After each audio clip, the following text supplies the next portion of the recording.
പിന്നെ ഈ കടമക്കുടിക്ക് വരുമ്പോൾ ഇതാണ് ഇതിൻ്റെ മെയിൻ. ഈ കടമക്കുടിക്ക് വരുമ്പോഴേ ഇതാണ് ഇതിൻ്റെ മെയിൻ എൻട്രൻസ്. ഇവിടെ വണ്ടികളുടെ ഈ ഒരു കളിയാണ്. ഇച്ചിരി നേരത്തെയൊക്കെ വരികയാണെങ്കിൽ നിങ്ങൾക്ക് ഒരുപാട് സ്ഥലത്തേക്ക് പോകാൻ പറ്റും. ഒരുപാട് ഇതകളൊക്കെ ഉണ്ട് ഇവിടെ. അപ്പോൾ നമ്മൾ റോട്ടിലാണ് ഇപ്പോൾ നിൽക്കുന്നത്. ഇത് ചെയ്യണ്ട, ഇവിടെ പാർക്കേജ് ഉണ്ട്, രണ്ട് സൈഡിലും പാർക്ക് ചെയ്യുക. അപ്പോൾ നേരത്തെ വരികയാണെങ്കിൽ നമുക്ക് വണ്ടി സുഖമായിട്ട് പാർക്ക് ചെയ്യാമല്ലോ. അതുകൊണ്ട് പറഞ്ഞാണ് ആളുകൾ കണ്ടമാനം ആളുകളാണ്.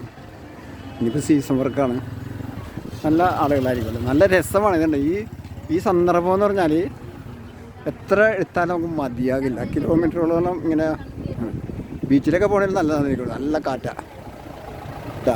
അപ്പോൾ തീർച്ചയായിട്ടും നിങ്ങളിവിടെ വരണം. ഇതെൻ്റെ 4ാമത്തെ ഇതാണ്. അതുപോലെ ഇവിടെ പോലീസും ഇതൊക്കെ എപ്പോഴും ഉണ്ട്, പേടിക്കാനൊന്നുമില്ല. നമ്മൾ സുന്ദരമായിട്ട് വന്ന് സുന്ദരമായിട്ട് പോവാം. ഫാമിലിയാണ് കൂടുതലും വന്നത്. എല്ലാവർക്കും വരാം, ഒരു പ്രശ്നമില്ല. നമുക്ക് ഇഷ്ടമുള്ള എന്തും ചെയ്യാം. വിനോദസഞ്ചാരമുള്ള, അപ്പോൾ കുഴപ്പമൊന്നുമില്ല കേട്ടോ. അപ്പോൾ നമുക്ക് നല്ല ഒരു ഇതാണ്. നമ്മുടെ ഇതൊരു യൂട്യൂബ് ചാനലാണ്. പേരെന്താ നോക്കാം? യൂട്യൂബ് ചാനലാണിത്. അല്ല വെറുതെ ഇടാനായിട്ട് വേണ്ട അല്ലേ? ശരി ശരിയാണ്. അവർക്ക് അതിനോട് വലിയ താല്പര്യം.